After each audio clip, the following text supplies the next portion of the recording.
Part of what you guys are going to be doing with your sketches is choosing the one that you like the most and then experimenting with markers and color pencils. We know how to create gradients, we know how to blend forms, and so I'm going to show you guys how to burnish with a color pencil so we don't just get the light value. So the sketch that you choose to practice with, you guys are going to be experimenting. So I don't know if I like that background. I don't know if I want yellow, white, or green in the back. And so you're going to be figuring out what you want to do in these smaller thumbnails before you guys get your larger drawing paper. But to practice the color pencil techniques, I just want to show you guys a couple things with that. So you'll label your page, and there's a photo of this in Canvas. You guys will zoom in and label your page, but I'm just going to work one section at a time. So the first part, I'm just going to use medium pressure with one color to fill the space. And so you're just trying to evenly color in the area, medium pressure, okay? It's just like shading with a pencil, but now we have a little bit of color to it. So I want to evenly distribute the pigment throughout the whole space, slowing down as I get to my edges, and then just evening it out. The color pencils that we're using are Prismacolor or Blick, and they're higher quality than Crayola color pencils. So if at all possible, please use these in class instead of using another color. So the second area, I'm going to do medium with two colors. So I can use that same color again. That way I don't have to be careful with the borders. That's fine. And then if I'm blending two colors, I like to do something in the same color family or analogous. So something that's closer to itself on the color wheel. So I have a blue right now.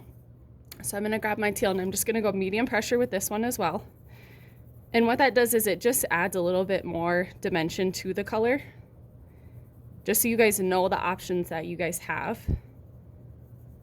Now you can see the value on this. It looks like color pencil, it looks light, it doesn't fill in the entire paper. And so I'm gonna burnish with one color. Some of you guys may or may not have done this before. So if I take this light blue again that I used in my medium color, and I press as hard as I can without breaking the tip, so I'm still controlling, but I am filling in all of my paper so you don't see any of the white paper through it. You can see the big difference that that makes when we burnish versus just coloring in. So when we work on our posters, we want those vibrant colors, and I'm not going to get that unless I'm burnishing. And we don't want to burnish with just one color. We do want to layer some pieces. And we'll work on that as we get towards the other activity. So I want to work this area until I don't see any of the paper. I'm going to zoom in.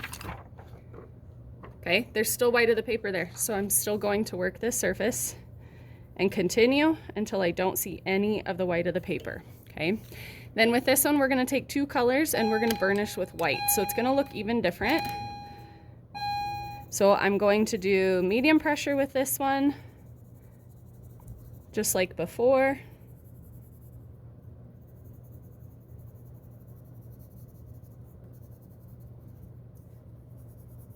But I'm going to layer two colors.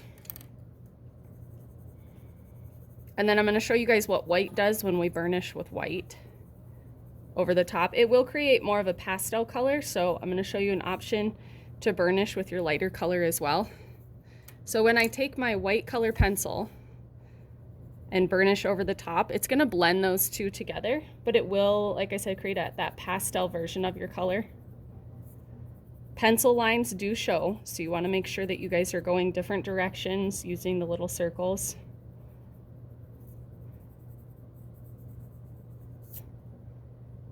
Okay, so it does change that color quite a bit, whether we are burnishing with one color, doing multiple layers and burnishing with white.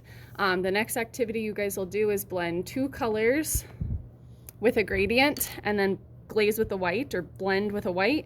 And then the second one, you guys are just going to be blending two colors together. And so when I'm blending two colors together, oops, I'm going to start with my darker color and actually just create a gradient. So I'm pressing hard here, so it's almost like burnishing over in this area.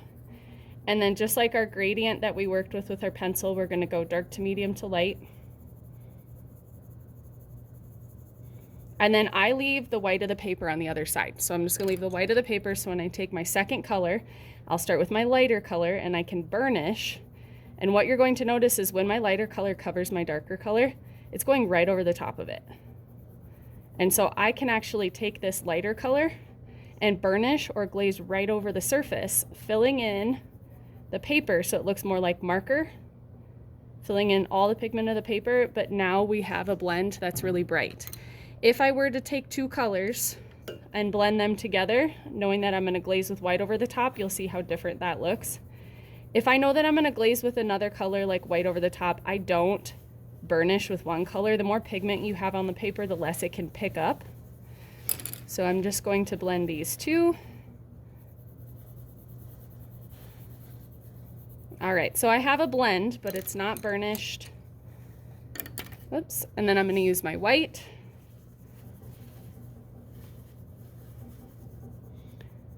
And again, it's gonna create more of a pastel effect, and it'll take away some of the intensity of your color. So depending on what you're going for, you would choose to blend with white. These are the same two colors. This one just has white over the top. Last thing you're gonna do is pick any color that you want. You guys are gonna blend your sphere. So I'm just gonna create my little shadow over here. And these are actually easier to blend with than the pencil. The only downside is that you can't erase. So whatever you guys do for mistakes, you just have to figure out how you're going to correct it. Okay, so if I leave a little highlighted spot right there, that's where I'm gonna start with my white. So we chose a color, we're gonna burnish it with white, start in the highlighted area first.